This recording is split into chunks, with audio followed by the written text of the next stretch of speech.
Décris-moi cette saison en un mot. Cette saison en un mot, horrible. Frustrant, déçu. Catastrophique. Tu vois, quand tu démarres une saison, tu sens que tu as une équipe casse-pipe, bah, tu te dis ça va être dur. Là, c'était pas notre cas au début, c'était pas censé être notre cas. Et puis voilà, c'est un ascenseur émotionnel de fil en aiguille. Ça dure. Ouais, c'est un gâchis. Ouais.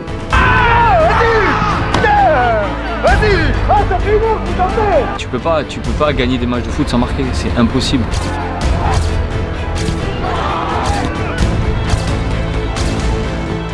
J'en ai marre d'en tirer plus. Franchement, j'en ai marre.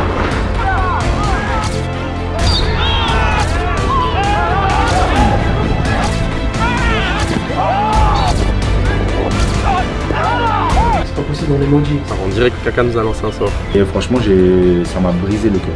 La force réside dans le mental et non dans les mots prononcés. Tout ça, c'est des mots. Tout ça, c'est pour vous rassurer. Terminé, quand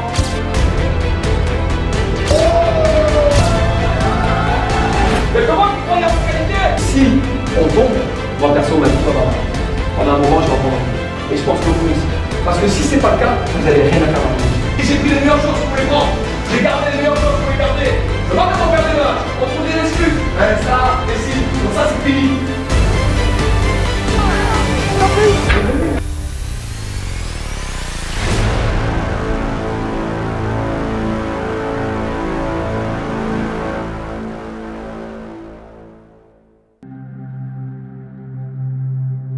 Bon, reprenons depuis le début. Dans l'ensemble, la saison commence super bien. Je suis content d'avoir quitté Alès pour le moment. Je reviens dans ma région dans un cadre idéal. Le complexe est flambant neuf, on a un staff de malades et une équipe vraiment compétitive avec beaucoup de gros joueurs.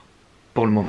On a Greg Puel, Pastor, Berthomier, Cyril Aignan, Amir, Lucas Serriello, il y a Jordan Astier. Kevin Blois dans la cage qui a une référence au poste de gardien sur la Côte d'Azur au niveau amateur. On a un international comorien aussi, Okoub Mzéali. C'est une fraude un peu, mais on va pas lui dire.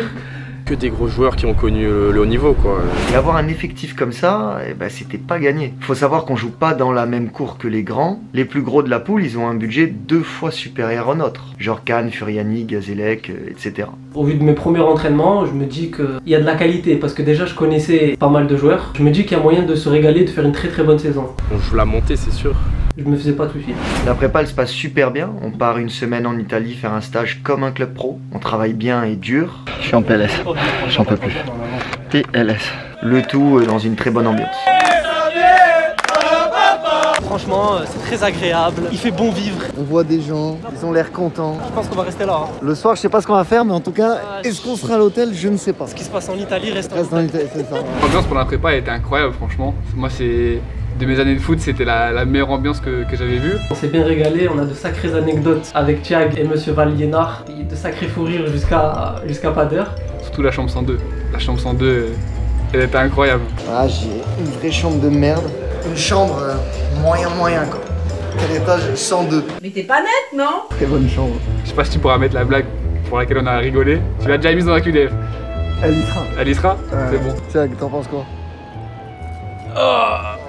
Non, c'est plus Il y a eu beaucoup de nouvelles recrues, on a appris à se connaître, ça s'est plutôt bien passé. Et pendant ce stage, on a eu droit à la meilleure chanson de la saison. Ah, j'ai un flashback incroyable. Extrait dans 3, 2, 1. Hello papy, mais qu'est pas ça? J'entendais pas, y'a trop sur moi. Hello paquet, mais qu'est pas ça? C'est devenu un mème sur Instagram. Oh Dja. Il est parti dans les aigus. Lui, il ressemble à Bruno Mars, mais il chante comme n'importe quoi. Pour les matchs de prépa, je suis titulaire. On est plutôt performant en faisant des résultats intéressants. Franchement, des bons matchs dans l'ensemble qui présagent vraiment des bonnes choses pour la suite.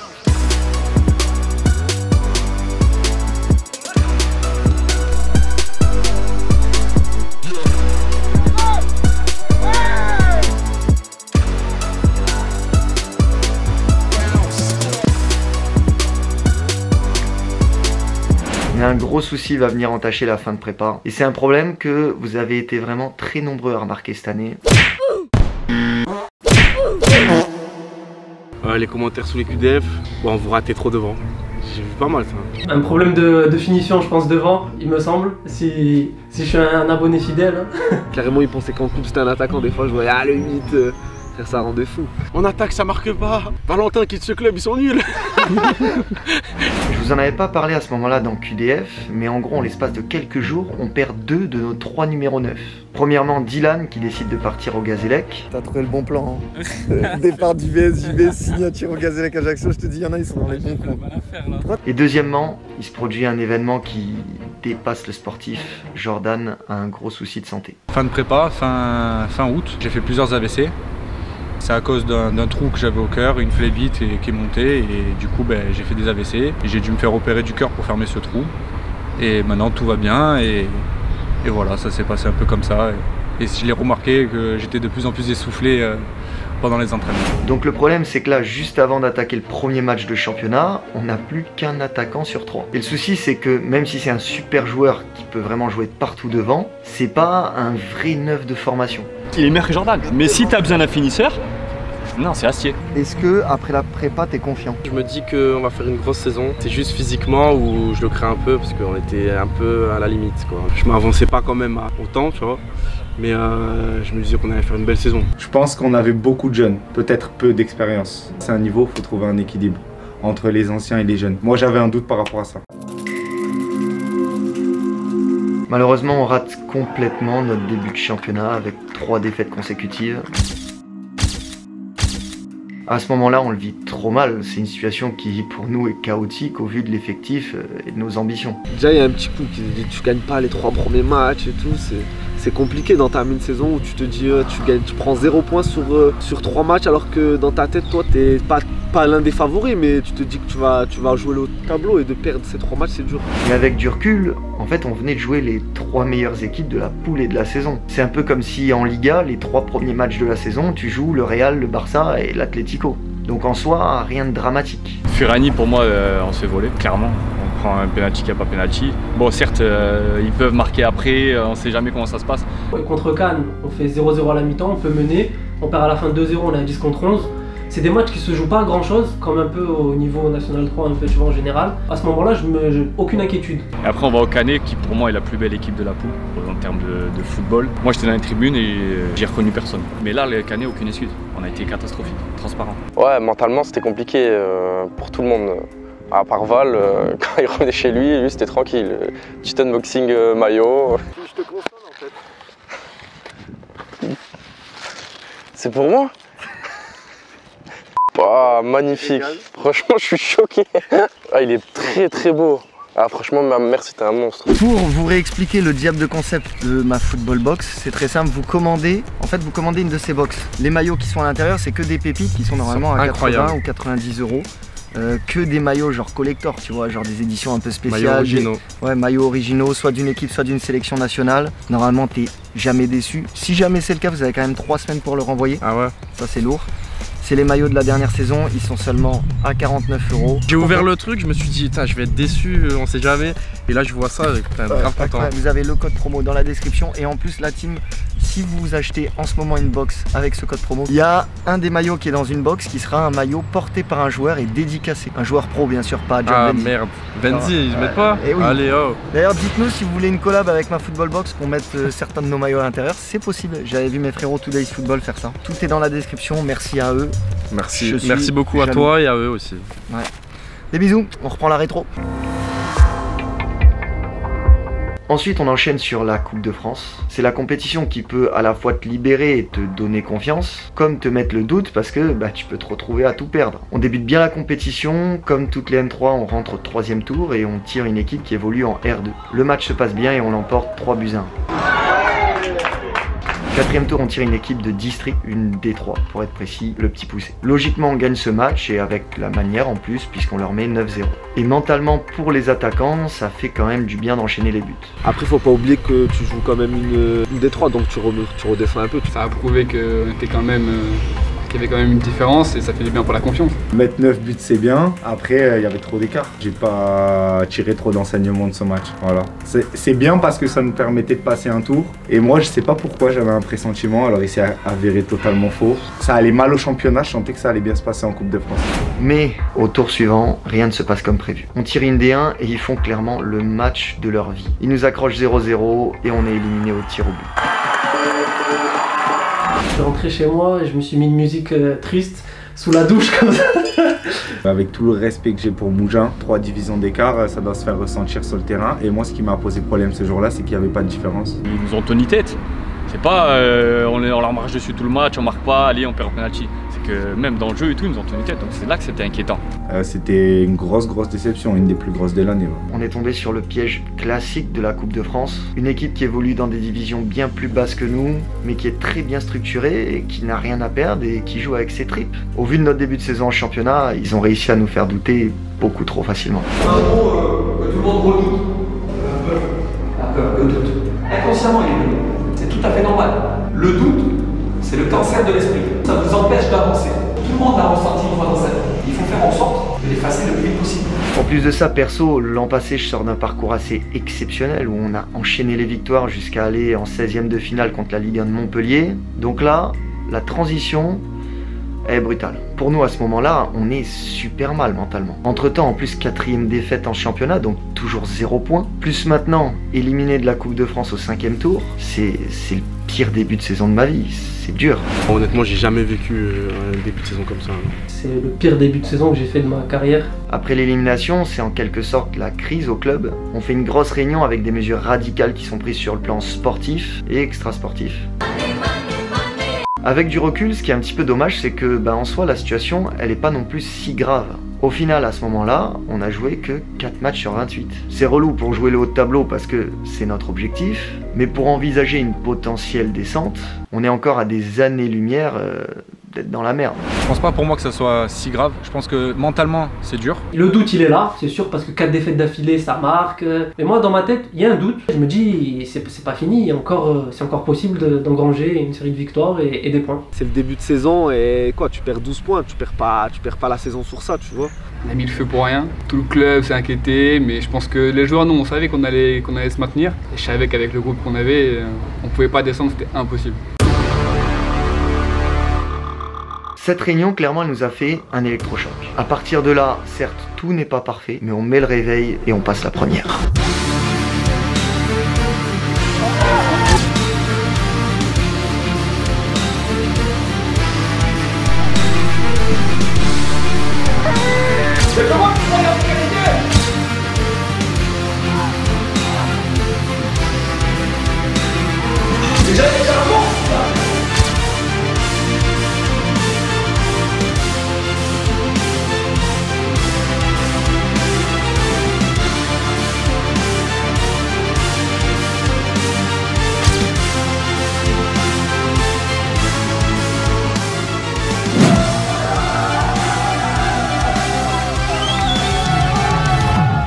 Franchement, on fait des gros matchs. Dans cette période, on domine les équipes qu'on affronte. On secoue même les plus grosses équipes de la poule. Mais ce qui reste très frustrant quand même, c'est que mis à part Mandelieu qui est une exception, on marque pas assez. On part fort. Il n'y a pas de résultat derrière, c'est fou de dire ça parce qu'au final on ne prend pas de points. Nos matchs à ce moment-là ils sont pas mauvais. À Ajaccio ça se joue sur des détails, on fait nul, on doit gagner. Avec le fameux hors-jeu sur un but c'est un sketch, j'ai jamais vu ça.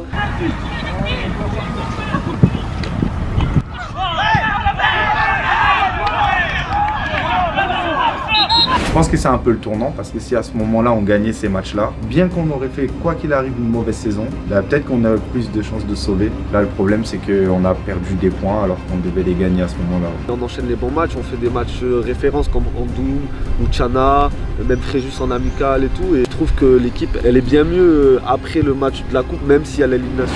Pour conclure, à ce moment-là on a joué 10 matchs sur 28. Depuis maintenant 2 mois on est dans une dynamique qui est vraiment intéressante et on est déterminé. Parfois un peu trop. Franchement, Pourquoi Pourquoi ça coûte tellement cher un iPhone, mec? Soit il est grave riche, s'en fout, ou soit il a juste fait semblant et il a dosé, tu vois. Je crois que là il a atteint la limite, il va exploser, c'est chaud. Heureusement il l'a pas lancé sur compte. Et il y a beaucoup de collègues à moi qui ont vu la vidéo et qui m'ont dit « Mais frérot, comment t'as fait pour pas rigoler à ce moment-là » Dans ma tête, j'étais plié de rire. Mais c'est pas réellement suffisant pour nous faire avancer au classement. Dans le même temps, pour essayer de résoudre forcément le manque de numéro 9, le club recrute 2 nouveaux attaquants. Le premier, notre rappeur buteur, Hichem, il concurrence Nino. Je vous ai montré que j'étais capable de rapper et de jouer. Je voulais juste voilà, vous montrer un extrait de mon prochain album qui sortira bientôt. Petit purple dans les valises et c'est dans le temps additionnel qu'on égalise. Toutes les substances prohibées qu'on légalise. Pardonnez ma vulgarité, il n'y aura pas de moralité. Mauvaise mentalité, on tire pas pour qui mais on est calibré. Moment clé de la saison, super rappeur, super joueur. Toute la Corse s'en souvient. Le restaurant était en feu. Franchement, Hichem, il a tué ça. Je pense que s'il n'arrive pas à se remettre de ses pépins physiques, il a de l'avenir dans le rap. C'est un très bon rappeur. Et il faut être très bon footballeur aussi. Non. On est obligé de parler d'Hichem là. Ok frérot, moi je vais te dire, Hichem sans problème, je l'adore encore depuis des années, hein. Je le connais. C'est un mec de Nice qui se prend pour un gars de Brooklyn ou un rappeur au chômage, je sais pas exactement. Et je crois qu'il est pas dans la même ouest que nous ce garçon. Il a beaucoup d'imagination, il a beaucoup de créativité. À un moment donné, il va falloir lui dire que c'est juste quelqu'un de Nice, rien d'autre. Tu n'es pas Brooklyn mon gars. Et puis voilà, sa prestation elle était ce qu'elle était, on connaît Hichem le personnage. Il nous a fait un petit freestyle, bon c'était Hichem quoi. Formé à l'OGC Nice jusqu'à la N2 puis quelques expériences en pro à l'étranger, il joue son premier match contre Ajaccio, mais malheureusement il se blesse immédiatement. Je viens à Ajaccio, je fais 90 minutes, je pense qu'il y a une mauvaise gestion, je dois pas faire 90 minutes. Je viens d'arriver, de base je devais faire une petite prépa avant de reprendre, j'ai repris direct, je me suis pété l'ischio, impossible de vous sauver les gars. Je suis obligé d'aller en soins. Mais on n'a pas seulement recruté Hichem, il y a aussi Brian Constant. Formé également à Nice, il a même connu des matchs de Ligue 1, des matchs d'Europa League aussi. Mais comme Hichem, il est victime de problèmes physiques mixés à des soucis liés au contrat. Comme en gros le club il a pas un gros budget, il peut pas lui faire un contrat fédéral. Et donc forcément Brian reste muté hors période, c'est donc compliqué de le faire jouer. Bref, à ce poste là, qui est un poste clé en plus, que des emmerdes et c'est bien dommage. Petite parenthèse un peu cocasse qui vient couper notre dynamique, le vent de Istres. Oh là là là là là. Ah, il fait bon vivre. Si tu tires un peu fort, tu peux même la mettre en 6 mètres directement. C'est possible. Et tu peux marquer contre son camp si elle manque. Ouais, contre son camp. Ah, je l'ai mis sur TikTok, la vidéo elle a fait des millions de vues.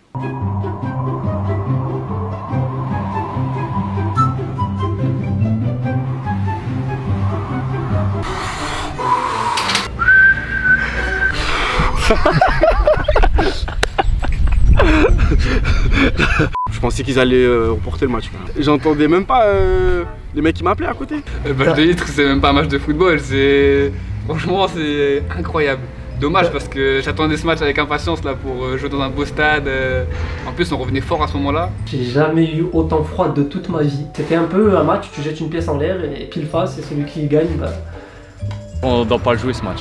On ne doit pas le jouer. Conditions de malade, vent fou, un froid. T'as pas toute l'équipe. Bref, on joue et on pouvait rien faire. Le retour dans mon ancien centre de formation ne s'est pas passé idéalement. On arrive maintenant au tournant de la saison. C'est là en quelque sorte que tout va basculer. Vous l'avez compris, juste avant la trêve, on est sur une très bonne dynamique et on revient des vacances avec une forte motivation. Il reste 17 matchs, on est convaincu qu'on va bien repartir et c'est avec cet état d'esprit qu'on se prépare à affronter l'OGC Nice. On fait plutôt un bon début et on ouvre le score au bout de 30 minutes.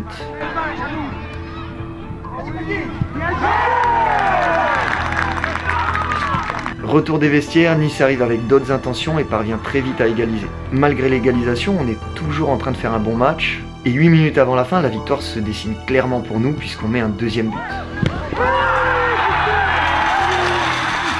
C'est le début de quelque chose, d'une série contre Nice. Une équipe déjà physiquement plus qu'au top. On était sur le banc, on était ensemble, j'ai tellement crié, j'étais KO déjà du match. J'ai crié, j'avais la tête qui tourne. J'ai dit ça y est, ça part de là. Janvier, full, on va bien repartir. Sauf qu'à la 90e, quelques secondes avant le coup de sifflet final, Nice égalise. Un défenseur qui casse une ligne, qui casse même 2 lignes je crois, qui fait la passe au milieu de terrain, il met un petit piqué à l'attaquant, avec l'attaquant qui se présente devant le goal, qui rate son face-à-face, mais qui a un compte favorable. Derrière il y a un but et on s'effondre. Mais à ce moment-là je me suis dit c'est pas possible, on est maudit. C'était à la 90e, 80 dans le temps additionnel. À 1 minute près on allait crier dans le vestiaire, on allait imploser, le presse il allait doubler la prime, mais le destin en a été tout autre. Le lendemain de match, message. Mauvaise nouvelle. Le club a décidé de se séparer du coach Campi. À ce moment-là, c'est compliqué. Le vestiaire est un peu divisé. Une partie s'oppose à ce choix et une autre comprend cette décision. Cette décision, elle est compliquée, elle est très compliquée pour moi parce que c'est dur de changer de coach comme ça en plein milieu de la saison. On était dans une bonne dynamique, on commençait à avoir des résultats et même sa santé, on retrouvait des blessés de longue date, on avait des nouveaux joueurs, on aurait eu beaucoup plus de chances de se maintenir. Il a commencé la saison et pour moi, il fallait qu'il la termine en tout cas. Moi c'est ce que je pense. L'ambiance n'était plus la même et j'ai décidé moi d'arrêter parce que je prenais plus assez de plaisir. Et, pour moi, la bonne décision c'était de partir. Perso, je trouve le timing super bizarre. C'est trop dommage de casser la dynamique dans laquelle on était depuis plus de 2 mois maintenant. C'est un coach qui avait beaucoup de qualité et qui mettait tout en œuvre pour son groupe. J'en ai fait des clubs et j'ai rarement vu quelqu'un d'aussi dévoué et professionnel. La force réside dans le mental et non dans les mots prononcés. Tout ça c'est des mots. Tout ça c'est pour vous rassurer. Terminé quand si on tombe, moi perso m'a dit pendant un moment je vais en prendre un peu. Et je pense que vous aussi. Parce que si c'est pas le cas, vous n'avez rien à faire dans le monde. Et j'ai pris les meilleures choses pour les prendre. J'ai gardé les meilleures choses pour les garder. Ça va quand on perd des matchs, on trouve des excuses. Ça, et si, comme ça c'est fini.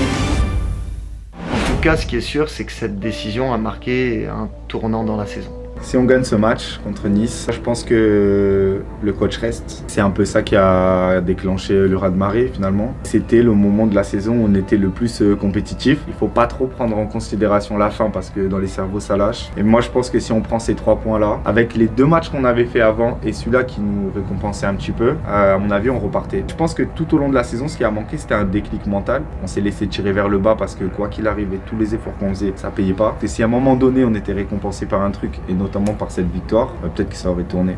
Ouais.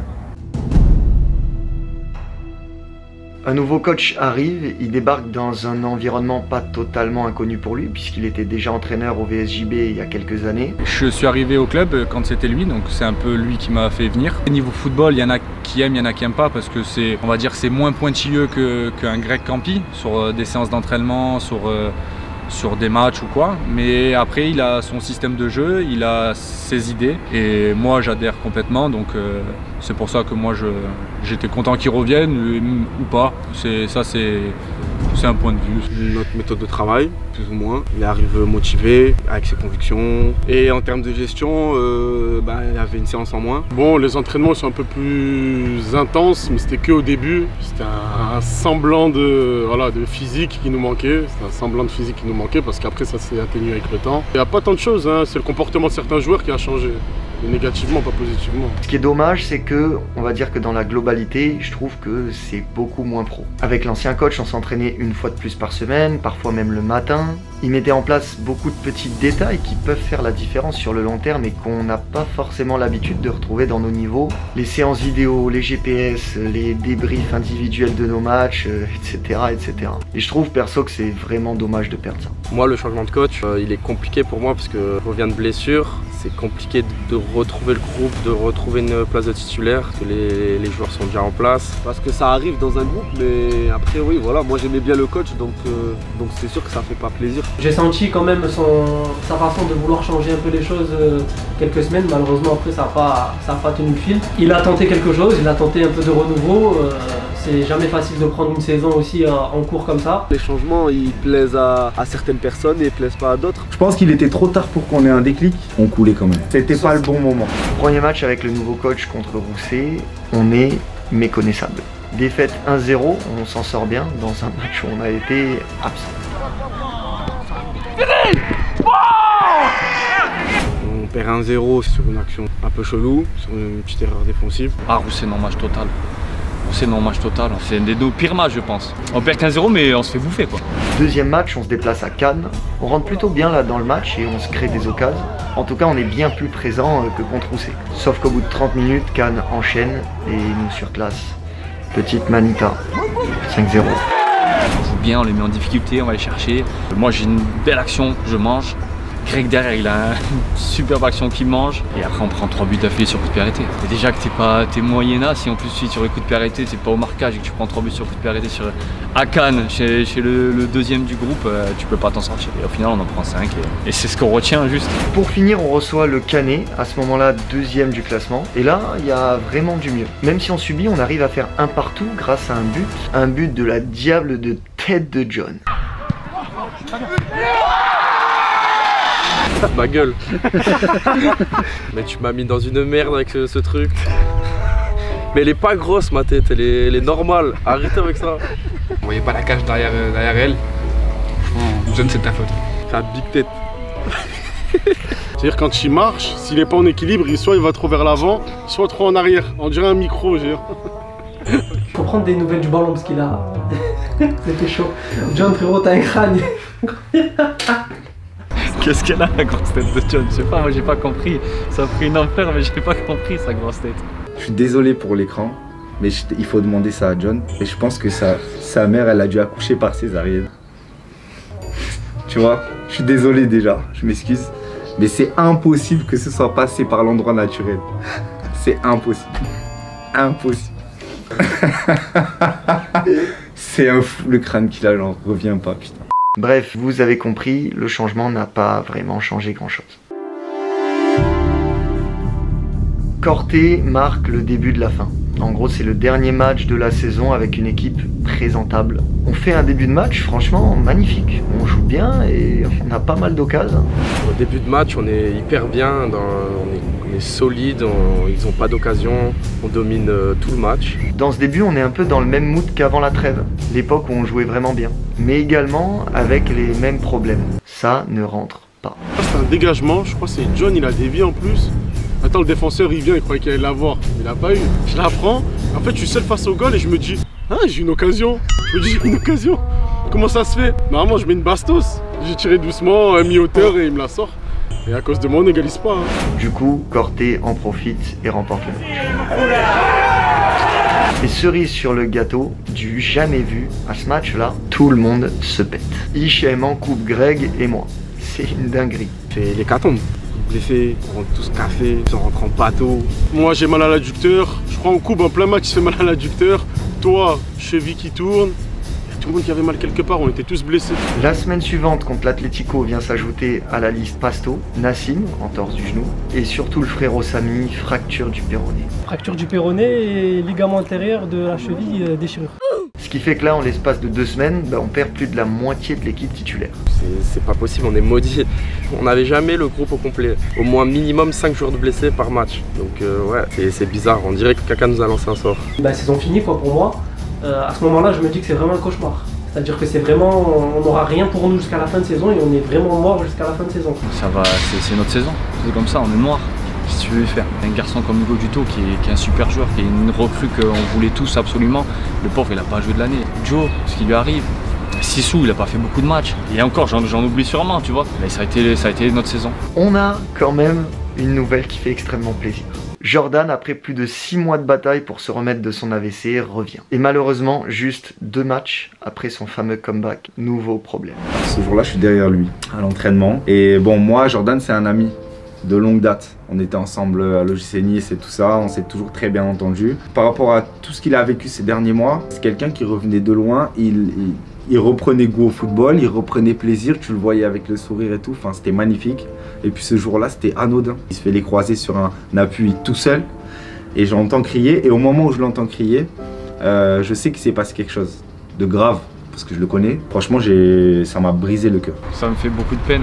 Ça me fait beaucoup de peine parce que je sais qu'il va arrêter. J'ai pas parlé encore avec lui, mais je sais qu'il va arrêter. Je sais qu'il va arrêter, je sais que je vais plus jouer avec mon ami. Le mec, ça fait 6 ans qu'on joue ensemble et 6 ans qu'il joue avec un tas de problèmes qui font qu'il est à, je sais pas, 30% on va dire. Et encore, peut-être c'est même pas 30%, à 30% de ce qu'il peut donner. Non, mais c'est réel. Tu vois, c'est réel quand le mec il est avec les pros et qu'il fait des trucs devant le travail devant le but, il en met plus que le numéro 9 qui est titulaire, tu vois.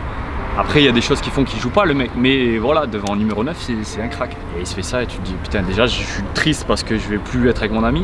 Et deuxièmement, je vais pas voir qu'est-ce que ça aurait donné son potentiel sans, à 100% de ses moyens physiques. Sur le moment, je me dis, c'est pas possible, ça s'acharne sur moi, c'est pas possible. Mais après, voilà, ça a été dur une semaine quand même. Mais après on relève la tête et puis on se dit qu'il y a quand même beaucoup plus grave dans la vie. C'est une page qui se tourne, mais il y en aura d'autres. Et puis on verra ce que l'avenir nous réserve. On dirait un mauvais film. Putain, le scénario, c'est ouf. C'est fou. Après 2 matchs chaotiques contre Ajaccio et Côte Bleue avec notre demi-équipe, un élément va venir enfoncer le clou et à partir de là, tout va partir dans tous les sens. Le club acte la descente en R1 dans le but de préparer la saison prochaine. Je trouvais que c'était un peu tôt quand même pour prendre ce genre de décision. Pour moi, tant qu'il y a un moyen de faire quelque chose, il fallait le faire jusqu'au bout, tu vois. Quand on regarde au final sur les points, à la fin, on peut toujours se sauver. Pour un joueur de foot, c'est le pire, cette situation de rien jouer, de pas être à 100%. Ce qui est dommage, c'est que dans ma mentalité, moi je vais jusqu'au bout. Tant que mathématiquement on n'est pas officiellement condamné, même si ok, faut être réaliste, il n'y a quasiment plus aucun espoir, mais je tente tout jusqu'au bout. Tu peux me couper une jambe, j'essaierai de me relever. Il y a des mecs qui sont pas gardés, donc ils doivent préparer leur prochaine saison. Donc au moins ils sont libres, ils peuvent aller s'entraîner à droite, à gauche, voir. Plus en plus, ils peuvent continuer à venir avec nous s'entraîner, jouer. Je pense que c'est le mieux à faire. Et en plus, ça a donné l'occasion à d'autres joueurs de niveau de la PHA et des U20 de venir cet été au niveau N3. Donc ouais, pour moi c'est positif. Même si au final on prend que des tops. À la suite de cette décision viennent s'ajouter aux blessures des départs de certains joueurs importants. On se retrouve donc avec une équipe qui est composée à 80% des joueurs de la réserve de D1 et de certains U20 également. Et même certains qui n'étaient pas forcément des titulaires en D1 à la base, pour vous dire. Donc sans surprise, on prend fessé sur fessé. Oh oui, dis donc! Luciana 4-0, Mandelieu 3-1, Gazélec 5-1, Nice 7-2, à des roustes. Et sans lubrifiant. Vas-y!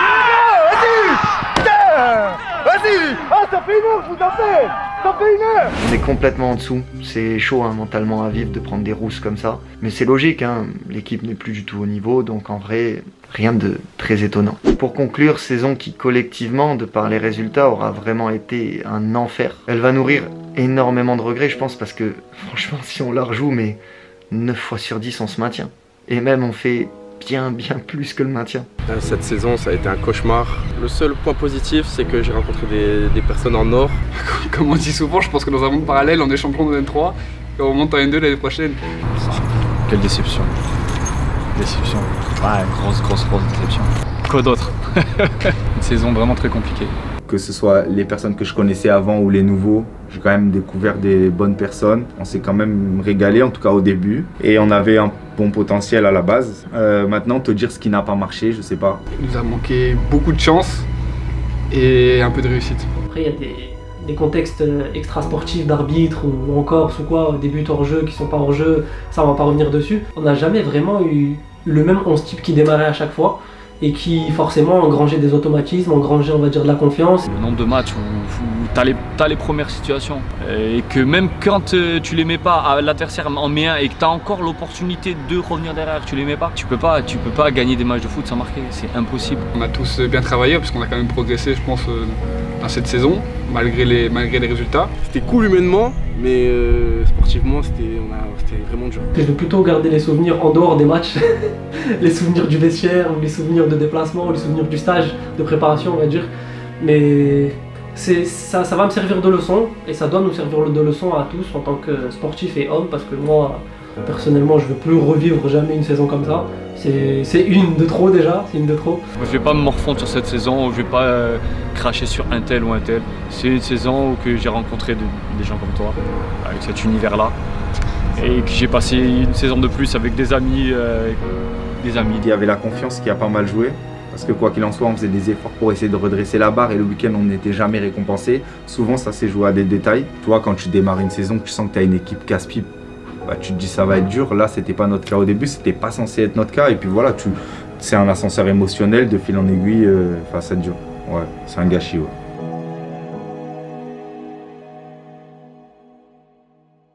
J'oublie jamais d'en tirer le positif comme d'habitude parce que j'ai aussi fait des rencontres exceptionnelles. Vous avez vu dans certains épisodes une bonne humeur de ouf parce qu'il y a eu des gens en or là-bas. Et j'oublierai pas aussi cet aspect-là malgré toute la difficulté. Et comme c'était dur au niveau des résultats. Mais voilà, j'oublie pas qu'il y a eu des très belles rencontres qui sont aujourd'hui devenues des amis.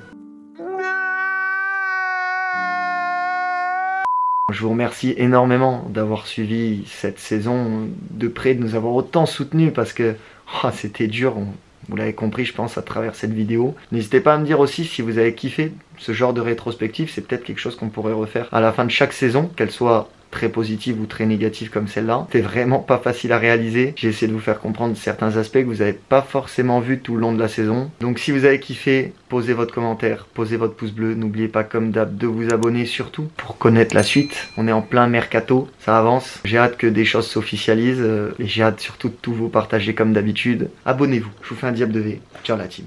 Réglé. Elle rentre pas, je te jure, John, vraiment. Faut que sa tête ne rentre pas, regarde. Bah, on regarde tous nos téléphones et on aperçoit qu'on reçoit un message du groupe et qu'on voit que le coach il est plus des nôtres en gros. Enfin, là il est plus des nôtres, ça fait. On reçoit un message. C'est bien ça. Lendemain du match, je reçois. Ou lendemain du match, qu'est-ce qui se Lendemain passe? du match. J'avais une affection particulière pour le coach Grégory Campi, donc c'est ce bâtard là, il fait vraiment. Ben moi j'avais une affection particulière.